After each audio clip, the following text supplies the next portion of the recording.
Welcome to the deep dive. For this one, we're synthesizing a bunch of recent consumer reports about the online retailer Dravoks. We're drawing a lot from a big YouTube video, I think it was called Dravoks Review 2025 Scam or Legit.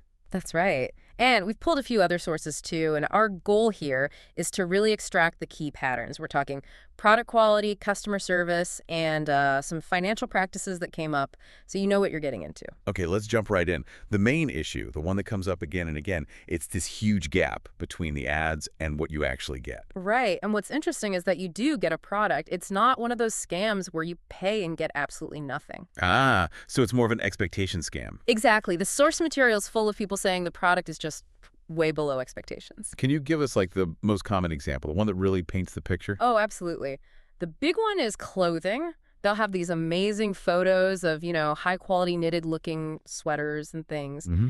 But what shows up in the mail is basically a flat, cheap feeling fabric. Right. It's just printed to look like knitwear. Wow, so it's not actually knitted at all. Not even close. It's like a digital image of a texture printed on cheap material. That really tells you everything about their whole model. Digital deception turned into a physical product. Yeah.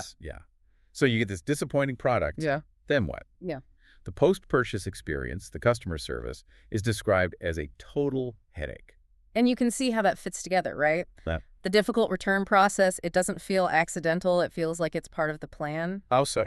Well, reviewers found it was almost impossible to get a refund or even a proper response. They make it so hard with things like really expensive international return shipping or just radio silence that most people probably just give up. You're just banking on you deciding it's not worth the hassle for a $10 or $20 item. Exactly.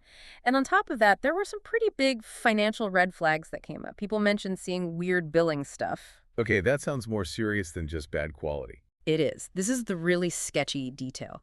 People reported that the charge on their card wouldn't say Dravoks. It would show up under these strange company names that have nothing to do with them. That's a huge red flag. What does that even mean when a payment shows up under a completely different name? Well, it makes it incredibly difficult to trace the transaction or file a chargeback with your bank.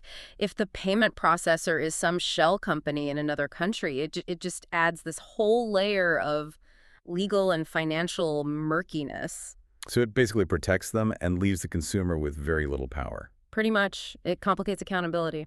All right, so given the deceptive quality, the impossible service, and the sketchy finances, what's the takeaway for anyone listening? What's the advice? The main advice from all the sources is pretty simple. Skip Dravoks. Just avoid it. But, for anyone who's just curious and is okay with taking a risk, the advice was very clear. Let me guess. Order one very cheap item. Exactly. Order one cheap thing and just assume you're throwing that money away. Treat it like an experiment. And even for that experiment, you have to protect yourself. The source was really clear on this, especially with those payment issues. Yes, absolutely. You have to use a payment method with buyer protection. Something like PayPal is crucial here because it adds that independent middleman. You need someone who can step in when the company itself is making it hard to figure out who even took your money. Makes sense. And in the end, the sources all sort of say there are plenty of other stores that actually deliver what they advertise. Right. Your time is probably better spent somewhere else. Don't waste it on a headache. Okay, so here's a final thought for you to chew on. Given these reports of payments appearing under strange, unassociated company names, what does that financial structure really suggest about the operational complexity? Or maybe the accountability model needed to keep a business like this running? And how does that complexity itself become their best defense against simple consumer actions like a chargeback?